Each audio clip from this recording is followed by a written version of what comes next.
Fast X Part 2 is currently scheduled for release in March 2026. And with it being the potential finale for the whole franchise, we have our concerns.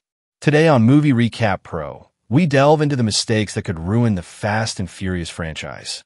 First up, we have to call back to the ending of Fast X itself, which set up a pretty major and wild return. In the previous film, Han had made his return after seemingly being killed in a car accident in Tokyo Drift, later revised as a vehicular homicide courtesy of the villainous Deckard Shaw. At the end of Furious 6, it turned out in F9 that Han's death was actually a fake-out by Mr. Nobody, although how exactly he managed this was not shown or explained. This was a pretty major retcon for fans of the series, who have been quick to catch on during the fourth installment that Tokyo Drift didn't take place at its stated point in the timeline. Suddenly, there was a tension that grew as the series progressed, and Han kept reappearing, begging the question of when Tokyo Drift and Han's death would take place. When it finally happened, it essentially created the basis of Furious 7. It was an emotional moment in the franchise that felt like a fixed point in time. This meant that his reappearance in F9 came off as a jumping of the shark for many fans. All that is to say, the end of Fast X took another emotional moment, the death of Giselle in Furious 6, and seemingly retconned it as well.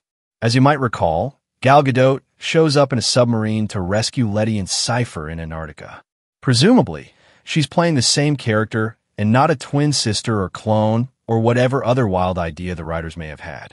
If that's the case, bringing Giselle back from the dead represents a second shark-jumping moment involving the return of a dead character.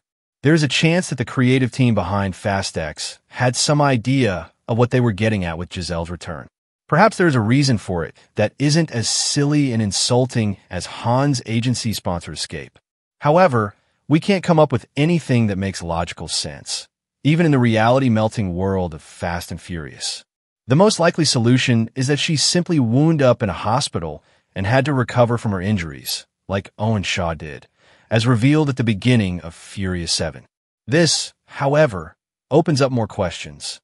Like, did no one think to go back and make sure her body was recovered?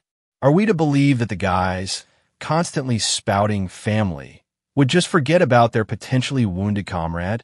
Or perhaps we'll find out that she was simply in a coma and retcon everyone's perspective of the incident. Either way, we think that it's a returning character who should have stayed dead. One character who isn't dead in the Fast and Furious universe is Paul Walker, whose actor tragically passed away in 2013. His unfinished role in Furious 7 was then completed using his brothers as stand-ins, along with state-of-the-art CGI. It was a pretty seamless integration, and for most fans, it worked as a fitting send-off for the character, who in the films left behind his adventurous lifestyle in order to focus on his family. The question of whether he'll appear in Fast X Part 2 seems like it has a pretty obvious answer. Absolutely. His appearance is teased in F9 when his car pulls up at the end of the film. And if Fast X Part 2 is the final installment, then it only makes sense to have him at least briefly show up at whatever the team's final gathering may look like. However, there is a danger here. What if they don't get the CGI right this time? What if it looks too computer-generated, a la Ian Holm in the theatrical cut of Alien? Romulus? That would be a massive fail and likely send the whole franchise out on a sour note.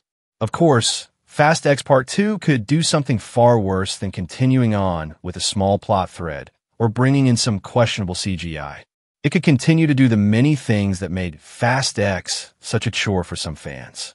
As one user on Reddit explains, Fast X is too long, has more characters than it knows what to do with, and much of it feels repeated from earlier films. That last bit is especially true, as it once again brought in a relative of a previous villain who wants revenge on the Fast family, called on a previous villain to work with the team, and had multiple characters return from the dead. It was like a greatest hits album formed by a lackluster cover band. If Part 2 really wants to end the franchise on a positive note, it would be wise to go a different direction from the previous installment. To repeat a repetition of that magnitude would be an unfortunate death knell for the series. And then it happened again and again and again and again. Another element that would substantially detract from audience enjoyment is repeating the emphasis on CGI spectacle that the past two movies reveled in. While we would never want to detract from the incredible real-life stunts performed in each film, it's worth noting that the amount of computer enhancement added to these scenes in recent years has been frustrating for longtime fans. For example, F9 features a plethora of CGI nonsense, but perhaps its most eyebrow-raising moment came early on at the culmination of the opening action sequence.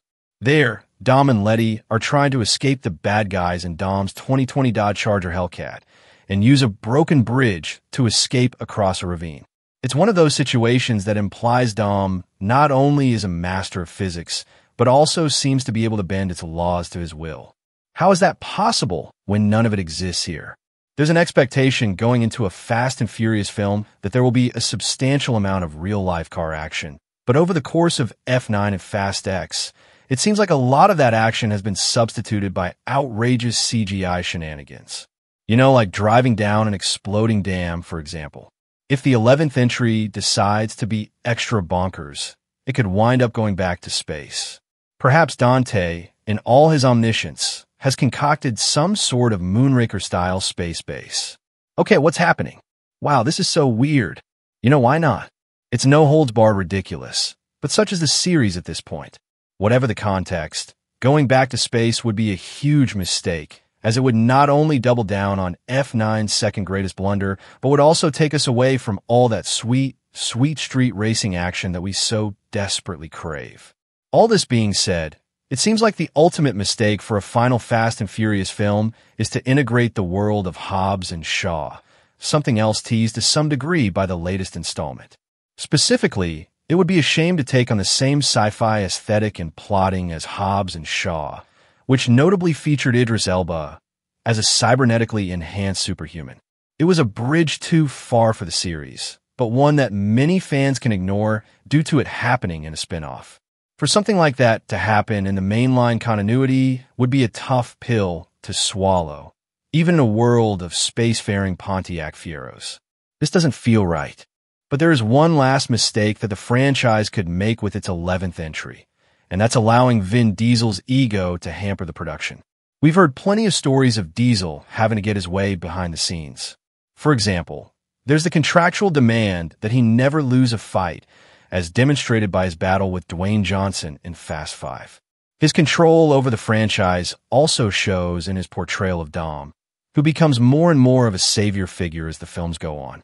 It was even suggested, though never confirmed, that this same ego was what led to Justin Lin abandoning Fast X just days into production. Now, this isn't to say we don't love Vin Diesel in his portrayal of Dominic Toretto. He's a pop culture icon and will be saying family in that gruff voice for decades past the end of this franchise. I don't have friends. I got family. However, he is flawed like any human, and his biggest flaw seems to be that he tends to let his ego get in the way. This could result in a very preachy ending for the character when all we, as fans, want is a nice family barbecue to close things out. But what do you think? What's the worst that could happen? Let us know in the comments, and thank you for watching Movie Recap Pro.